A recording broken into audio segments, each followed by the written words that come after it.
Hello everybody, welcome back. आज का जो वर्ड है वो है enigma. The pronunciation can be two. एक वर्ड का प्रोनाउंसिएशन हो सकता है इनिग्मा और दूसरा प्रोनाउंसिएशन हो सकता है एनिग्मा। ये ई से भी स्टार्ट हो सकता है और ये ए से भी स्टार्ट हो सकता है और दोनों ही प्रोनाउंसिएशंस इसके करेक्ट होंगे। ये एक नाउन होता है और इसके दो मीनिंग्स होते हैं, ऑलमोस्ट सिमिलर मीनिंग्स होते हैं।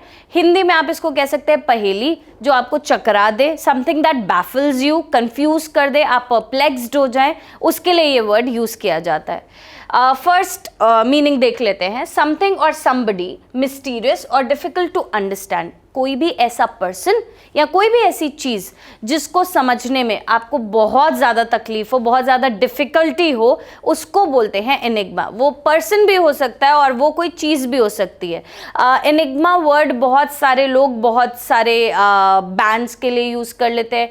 किसी भी गेम के लिए यूज़ किया जा सकता है एनिग्मा, क्योंकि ऐसी चीज़ें जो आपको बैफल कर देती है उनके लिए ये वर्ड बिल्कुल अप्रोप्रिएट होता है। एक और भी इसका मीनिंग होता है जिसके लिए बोला जाता है it is a difficult problem. तो कोई भी डिफिकल्ट प्रॉब्लम को भी आप एनिग्मा बोल सकते हैं। आइए इसका एक्सप्लेनेशन देखते हैं।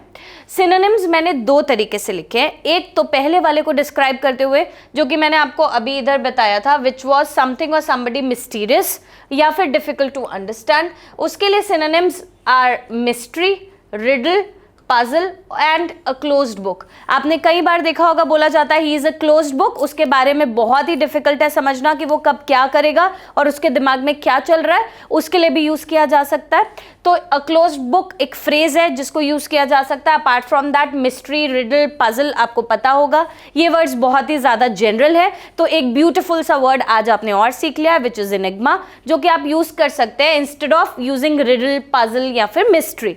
सेकेंड, एक जगह पे लिखा हुआ था अ डिफिकल्ट प्रॉब्लम।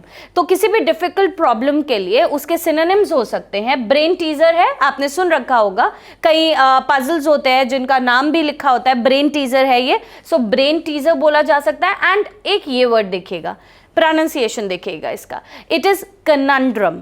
कनंड्रम, तो कनंड्रम जो है वो भी सिमिलर वर्ड है और इसी के लिए यूज किया जाता है विच इज एनिग्मा। अगर किसी पर्सन के लिए आपको कोई सेंटेंस फ्रेम करना हो तो आप ऐसे बोल सकते हैं that I have known him for years but he remains something of an enigma to me. ये जो समथिंग ऑफ एन एनिग्मा लिखा हुआ है, आप देखेंगे बहुत सारे सेंटेंसेस में इसी तरीके से इसको यूज किया जाता है। कभी कभी आपको किसी सेंटेंस में मिलेगा a bit of an enigma to me, so he is a bit of an enigma. तो इस तरीके के भी सेंटेंसेस फ्रेम किए जाते हैं। और अगर आप बोले लाइफ इज एन एनिग्मा, जिंदगी भी एक पजल की तरह है, रिडल की तरह है, which is very difficult to understand कि कब क्या होगा, कैसे होगा। सो उसके लिए भी यूज किया जा सकता है। किसी भी ऐसी चीज के लिए जो कि आपको परप्लेक्स कर दे, बैफल कर दे, उसके लिए आप ये वर्ड यूज कर सकते हैं। It is a beautiful word जो आप डेली यूसेज में इस्तेमाल कर सकते हैं। I hope you have understood the meaning. Thank you so much for watching. Next video में नए वर्ड के साथ मिलेंगे।